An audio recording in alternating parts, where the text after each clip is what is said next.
నా ముందు రాష్ట్ర అధ్యక్షులు మాట్లాడడం జరిగింది. ఇంత అనుకూల వాతావరణంలో కూడా మీరు నిలబడి రాష్ట్రం నెలకొన్న విద్యారంగ సమస్యల్ని వింటూ ఉన్నారు. ఈరోజు గతంలో వైసీపీ ప్రభుత్వంలో ఈ రాష్ట్రంలో నూతనంగా 17 ప్రభుత్వ మెడికల్ కళాశాలలు ఈ రాష్ట్రానికి రావడం జరిగింది. మనందరూ తెలిసిన విషయమే. ఇదే మదనపల్లిలో కూడా ఒక ప్రభుత్వ మెడికల్ కళాశాల రావడం జరిగింది. ఈ ప్రభుత్వ మెడికల్ కళాశాలల్లో గతంలో 17 మెడికల్ కళాశాలల్లో ఈ రాష్ట్రంలో 5 ప్రభుత్వ మెడికల్ కళాశాలల్ని ప్రారంభించి 5 ప్రభుత్వ మెడికల్ కళాశాలల్లో 50% సీట్లని గత వైసీపీ ప్రభుత్వం అమ్ముకోవడం జరిగింది. ఆ రోజు ఏఐఎస్ఎఫ్గా ఇతర విద్యార్థి సంఘాలుగా అందరూ రోడ్లపైకి వచ్చి ఆందోళన కార్యక్రమాలు చేపట్టారు. ఏదైతే ఇప్పుడు అధికారంలో ఉందో టీడీపీ పార్టీ, ఆ పార్టీకి చెందిన విద్యార్థి విభాగం కూడా ఏఐఎస్ఎఫ్ నాయకులు వెంట నడిచి ఆనాడు ఉద్యమాలు చేశారు. నారా లోకేష్ గారు ఈ రాష్ట్ర విద్యాశాఖ మంత్రి. ఇప్పుడు గతంలో ఆయన ప్రతిపక్షంలో ఉన్నప్పుడు మనందరికీ తెలుసు, యువగళం పాదయాత్ర నిర్వహించారా లేదా? యువగళం పాదయాత్ర నారా లోకేష్ గారు ఈ రాష్ట్రంలో నిర్వహించారా లేదా? నిర్వహించారు. యువగళం పాదయాత్రలో ఆయన చేపట్టినటువంటి యువగళం పాదయాత్రలో విద్యార్థులకి హామీ ఇవ్వడం జరిగింది. వైసీపీ ప్రభుత్వం ప్రభుత్వ మెడికల్ కళాశాలల్లో 50% సీట్లని అమ్ముకుంటా ఉంది. తద్వారా అనేక మంది నీట్లో క్వాలిఫై అయినటువంటి విద్యార్థులకి ఎంబీబీఎస్ విద్య దూరం అవుతుందని చెప్పని ఆనాడు నారా లోకేష్ గారు చెప్పడం జరిగింది. అంతేకాకుండా మేము అధికారంలోకి వస్తే, కూటమి ప్రభుత్వం అధికారంలోకి వస్తే పూర్తిగా 100% సీట్లని కన్వీనర్ కోటాలో ఇస్తాము, ఎక్కడ కూడా ఒక్కటంటే ఒక్క సీటు కూడా మేము అమ్ముకోమని చెప్పారు. కానీ అధికారంలోకి వచ్చిన తర్వాత ఈరోజు పూర్తిగా రాష్ట్రంలో ప్రభుత్వ మెడికల్ కళాశాలల్ని పబ్లిక్ ప్రైవేట్ పార్ట్నర్షిప్ పేరుతో ప్రైవేటీకరణ చేస్తా ఉన్నారు. ఈరోజు మాకు మెడికల్ కళాశాలలు అవసరం లేదని చెప్పని ప్రభుత్వాలకి, కేంద్ర ప్రభుత్వాలకి లెటర్ రాస్తా ఉన్నారు. ఈ మదనపల్లి వేదికగా ఏఐఎస్ఎఫ్గా ఈ రాష్ట్ర విద్యాశాఖ మంత్రిని ప్రశ్నిస్తా ఉన్నాం. నువ్వు యువగళం పాదయాత్రలో, నీ యువగళం పాదయాత్రలో భాగంగా 165వ రోజు ఆగస్టు 16, 2023 సంవత్సరంలో నువ్వు కాదా మాటిచ్చింది మేము అధికారంలోకి వస్తే సీట్లు అమ్ముకోమని చెప్పండి. మీరు అధికారంలోకి వచ్చిన తర్వాత గత ప్రభుత్వం కేవలం సీట్లు మాత్రమే అమ్ముకుంది. కానీ మీరు మాత్రం మేము ఎక్కడ వైసీపీ ప్రభుత్వానికి తగ్గమని చెప్పని కళాశాలల్ని అమ్మి వేస్తా ఉన్నారు, ప్రైవేట్ వ్యక్తులకు అప్పచెప్తా ఉన్నారు. విద్యార్థి మిత్రులారా, మీకు తెలియజేస్తా ఉన్నా, ఈ మెడికల్ కళాశాలలు మాకు అవసరం లేదు, మాకేం సంబంధం అని చెప్పని మీరు అనుకోవచ్చు గాక, మీరు బైపీసీ విద్యార్థులు కాకపోవచ్చు గాక, మీరు నీట్ రాసి ఎంబీబీఎస్ విద్యని సాధించవచ్చు గాక. కానీ ఇదే మదనపల్లిలో ప్రభుత్వ మెడికల్ కళాశాల ఉంటే ఆ ప్రభుత్వ మెడికల్ కళాశాల పక్కన ప్రభుత్వ ఆసుపత్రి వస్తుంది. ఆ ప్రభుత్వ ఆసుపత్రిలో ఇదే మదనపల్లికి, ఇదే జిల్లాకి చెందినటువంటి పేద ప్రజలు ఉచితంగా వైద్యం చేయించుకోవడానికి అవకాశం ఉండిద్ది. కానీ ఈ కూటమి ప్రభుత్వం ఏదైతే ప్రైవేటీకరణ చేస్తుందో ఆ ప్రైవేటీకరణ చేయడం వల్ల మనకి ఇక్కడ హాస్పిటల్ ఉండదు, మనకి ఇక్కడ కాలేజ్ ఉండదు, మన ప్రాంతం అభివృద్ధి చెందదు. కాబట్టి ఏఐఎస్ఎఫ్గా ఈ బస్ యాత్రలకు డిమాండ్ చేస్తా ఉన్నాం. ఏదైతే పబ్లిక్ ప్రైవేట్ పార్ట్నర్షిప్ పేరుతో మెడికల్ కళాశాల అమ్మి వేస్తా ఉన్నావో దాన్ని ఉపసంహరించుకోవాలని చెప్పని ఏఐఎస్ఎఫ్ డిమాండ్ చేస్తా ఉంది.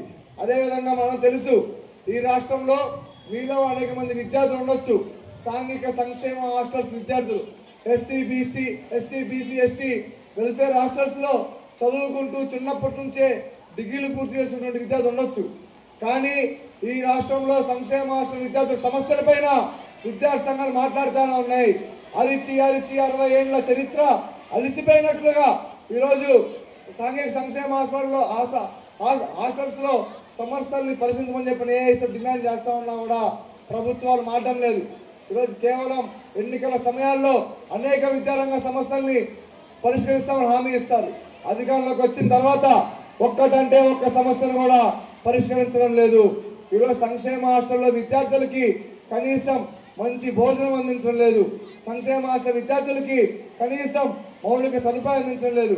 కాబట్టి ఏఐఎస్ఎఫ్ డిమాండ్ చేస్తా ఉంది, సంక్షేమ హాస్టల్ విద్యార్థులకి పూర్తిగా నిత్యావసర అనుగుణంగా ఈరోజు మెస్ ఛార్జెస్ పెంచాలని చెప్పని ఏఐఎస్ఎఫ్ డిమాండ్ చేస్తూ ఉంది. మనందరం చూస్తూ ఉన్నాం, రాష్ట్రంలో ఫీజు రియంబర్స్మెంట్ పెద్ద ఎత్తున పూర్తిగా విద్యార్థులు నష్టపోతూ ఉన్నారు విడుదల కాక. ఈ రాష్ట్రంలో 6,400 కోట్ల రూపాయల ఫీజు రియంబర్స్మెంట్ బకాయిలు ఉన్నాయి. దాదాపు 4 సంవత్సరాల నుంచి బీటెక్లు, డిగ్రీలు, పీజీలు పూర్తి చేసుకొని రోడ్ల మీద తిరుగుతూ ఉన్నారు విద్యార్థులు. ఈరోజు వాళ్ళు పూర్తిగా ఆ కళాశాలకు వెళ్ళి అయ్యా మా చదువు అయిపోయింది, మా సర్టిఫికెట్లు మాకు ఇమ్మని అడుగుతూ ఉంటే ఈరోజు కళాశాల యాజమాన్యాలు చెప్తా ఉన్నారు విద్యార్థులకి, మీకు ప్రభుత్వం నుంచి ఇంకా ఫీజు రియంబర్స్మెంట్ రాలేదు కాబట్టి మేము మీకు సర్టిఫికెట్లు ఇవ్వాలని చెప్పండి. ఈ రాష్ట్రంలో 10 లక్షల మంది విద్యార్థులు పైగా రాష్ట్రంలో 6,400 కోట్ల రూపాయల రియంబర్స్మెంట్ బకాయిలు ఉన్నాయి.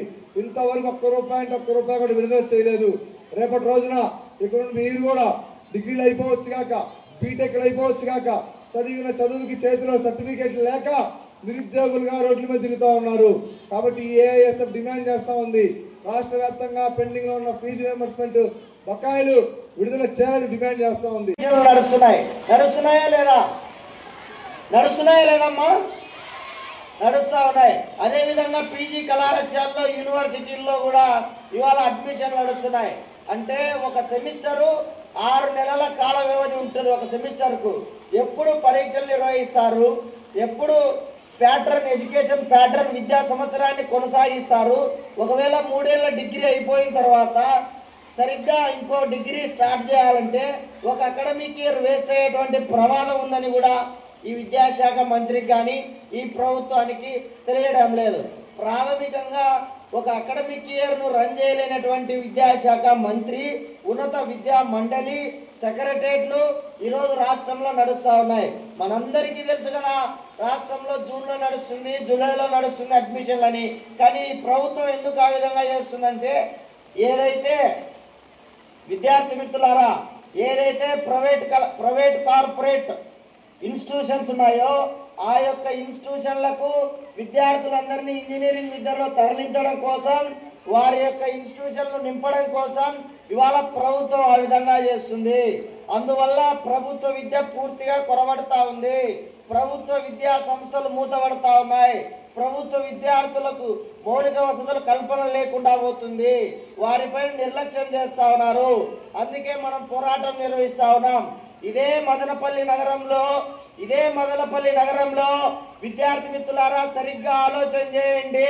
2 సంవత్సరాల క్రితం బీటీ కళాశాలను ప్రైవేటు పరం చేయొద్దు, దాన్ని ఆక్రమించుకుంటా ఉన్నారు, కబ్జా కోరుల పరంగా ఆగొద్దని చెప్పి ఆల్ ఇండియా స్టూడెంట్ ఫెడరేషన్ 1 రోజు కాదు, 2 రోజులు కాదు, 265 రోజుల పాటు ఆందోళన చేసి ఆ విధమైనటువంటి బీటీ కళాశాలను సాధించినటువంటి ఘనత ఒక ఆల్ ఇండియా స్టూడెంట్ ఫెడరేషన్ కే దక్కుతుందని చెప్పి మీ అందరి తరఫున ఇవాళ ఒక్కటే విజ్ఞప్తి చేస్తా ఉన్నా. విద్యార్థి మిత్రులారా, అలాంటి పోరాటాలకు నేతృత్వం వహించినటువంటి మదనపల్లి విద్యార్థి సమాఖ్య, అఖిల భారత విద్యార్థి ఫెడరేషన్ ఈరోజు మరిన్ని పోరాటాలకు సన్నాహితం కావాలి. ఈరోజు విద్యాశాఖ మంత్రి ఈ రాష్ట్రంలో ప్రతి ఒక్క విద్యార్థుల దగ్గరికి వచ్చారు, ప్రామిస్ చేశారు. మరి ఈరోజు విద్యార్థులను, విద్యార్థి సంఘ నాయకులను కళాశాలలోకి రావద్దు, విద్యా సంస్థలోకి రావద్దు, మీరు విద్యార్థులతో మాట్లాడద్దు, మీరు ఎస్సీ, ఎస్టీ, బీసీ, మైనారిటీ సంక్షేమ వసతి గృహాల్లోకి అడుగు పెట్టకూడదని చెప్పి మాట్లాడుతూ ఉన్నాడు. ఆ విధమైనటువంటి జీవోలు తీసుకొని వస్తా ఉన్నారు. ఈ వేదిక నుంచి నేను విద్యాశాఖ మంత్రిని అడుగుతా ఉన్నా ఒకే ఒక్క మాట, ఏ విద్యార్థుల దగ్గరికి వచ్చి హామీ ఇచ్చావు? ఏ విద్యార్థుల దగ్గరికి వచ్చి ఫీజు రియంబర్స్మెంట్ బకాయిలు ఇస్తానన్నావు? ఏ విద్యార్థుల దగ్గరికి వచ్చి ప్రభుత్వ వైద్యులు కాపాడుతానన్నావు? ప్రభుత్వ వైద్య కళాశాలను కాపాడుతానని చెప్పావు. ఏ విద్యార్థుల దగ్గరికి వచ్చి డిగ్రీ విద్యార్థులను వారి యొక్క భవిష్యత్తును కాపాడుతానని చెప్పావు. ఏ విద్యార్థుల దగ్గరికి వచ్చి రాయలసీమ ప్రాంతం వెనుకబాటు గురైంది, ఈ ప్రాంతంలో ఉన్నటువంటి నిరుద్యోగులంతా దుబాయ్, కువైట్, ఖత్తర్ లాంటి ప్రాంతాలకు వలస వెళ్తా ఉన్నారు. కాబట్టి మీ అందరికీ రాయలసీమ మిషన్ పేరుతో హార్టికల్ హబ్ చేస్తా, లేకపోతే మిషన్ రాయలసీమ పేరుతో మీ వ్యవసాయ కేంద్రిత ఆధారిత ప్రాంతం చేస్తా, లేకపోతే మొబైల్ హబ్గా చేస్తా అని చెప్పి హామీలు ఇచ్చావు. కానీ వీటన్నిటినీ హామీలు ఇచ్చి మన ఓట్లతో ఇవాళ అధికారంలోకి వచ్చి ఇవాళ ఏమంటా ఉన్నాడు, విద్యార్థులను, విద్యార్థి నాయకుల దగ్గరికి, విద్యార్థి తల్లిదండ్రుల దగ్గరికి, లేకపోతే విద్యా సంస్థల దగ్గరికి వెళ్ళకూడదని చెప్పి నియంత్రపూరితమైనటువంటి బూటకపు జీవోలు చేస్తా ఉన్నాడు. కాబట్టి ఆల్ ఇండియా స్టూడెంట్ ఫెడరేషన్ ఈ రాష్ట్రంలో పోలీస్ శాఖ పర్మిషన్ ఇచ్చినా ఇవ్వకపోయినా విద్యార్థుల దగ్గరికి వెళ్తుంది, పోరాటం సాగిస్తుందని చెప్పి ఈ సందర్భంగా మీ అందరి తరపున పోలీస్ శాఖకు అదేవిధంగా నియంత్రణపూరితంగా వ్యవహరిస్తున్నటువంటి ప్రభుత్వానికి హెచ్చరిక చేస్తా ఉన్నా. మిత్రులారా, ఆలోచన చేయండి. మీ అందరికీ ఫీజు రియంబర్స్మెంట్ పడిందా? ఫీజు రియంబర్స్మెంట్ పడిందా? లేదు. 6 నెలల్లో ప్రతి సంవత్సరం డిగ్రీ అయినా లేక ఇంజనీరింగ్ అయినా ప్రతి సెమిస్టర్ కు మీరు ఫీజులు చెల్లించండి, తద్వారానే మీరు ఎగ్జామ్ ఫీజులు కట్టడానికి అవకాశం ఉంటుందని చెప్పి మేనేజ్మెంట్లు ఒత్తిడి చేస్తా ఉన్నాయి. ఆ మేనేజ్మెంట్లు ఒత్తిడి చేయడం వల్ల విద్యార్థులు మరణిస్తా ఉన్నారు, తల్లిదండ్రులు ఒత్తిడికి గురైతా ఉన్నారు, మేనేజ్మెంట్లు ఓ పక్క డిగ్రీ కళాశాలలు అయితే మూతపడిపోతా ఉన్నాయి. కాబట్టి ఆల్ ఇండియా స్టూడెంట్ ఫెడరేషన్ గా మనం ఫీజు రియంబర్స్మెంట్ కోసం పోరాటం చేయాలి. మనమేం కొత్తమ్మ కోరికలు కోరలేదు. ఏవైతే విద్యాశాఖ మంత్రి హామీ ఇచ్చారో వాటిని నిలబెట్టుకోమని అడుగుతా ఉన్నాం. పైగా ఏమంటే ఈరోజు డబుల్ ఇంజన్ సర్కార్ అని చెప్తున్నట్టు ఈ ప్రభుత్వం, డబుల్ ఇంజన్ సర్కార్ అని చెప్తున్నటువంటి ఈ ప్రభుత్వం విద్యార్థి హక్కులను కాపాడుతుందంట, విద్యార్థి పరిరక్షణ చేస్తుందంట, బేటీ పడావో అంటున్నాడు, బేటీ బచావో అంటా ఉన్నాడు. మరి మనం అడుగుతా ఉన్నాం, ఈ రాష్ట్రంలో ఈ దేశంలో విద్యార్థులుగా ఎస్సీ ఎస్టీ మైనారిటీ విద్యార్థులుగా మనం చదువుకుంటా ఉంటే అంబేద్కర్ ఓవర్సీస్ నిధులను పక్కదారి మళ్లిస్తా ఉన్నారు, మౌలానా ఆజాద్ నేషనల్ ఫెలోషిప్లు రద్దు చేస్తా ఉన్నారు, యూనివర్సిటీ కేంద్రాల్లోకి మీరు బురకాలు ధరించి రావద్దంటా ఉన్నారు, లేకపోతే వేరే డిస్క్రిమినేషన్ పేరుతో విద్యార్థుల పైన అడ్డుకట్టలు వేస్తా ఉన్నారు, విద్యార్థి హక్కులను హరిస్తా ఉన్నారు, స్టూడెంట్స్ ఎలక్షన్స్ లేకుండా చేస్తా ఉన్నారు, విద్యార్థులకు స్వతంత్రత ఆలోచన లేకుండా చేస్తా ఉన్నారు.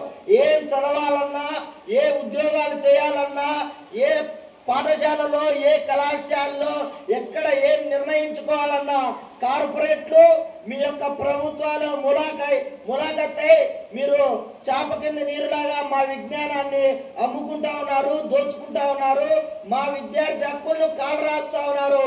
అందుకే ఈరోజు ఆల్ ఇండియా స్టూడెంట్ ఫెడరేషన్ రాష్ట్ర వ్యాప్తంగా పోరాటం చేస్తుంది.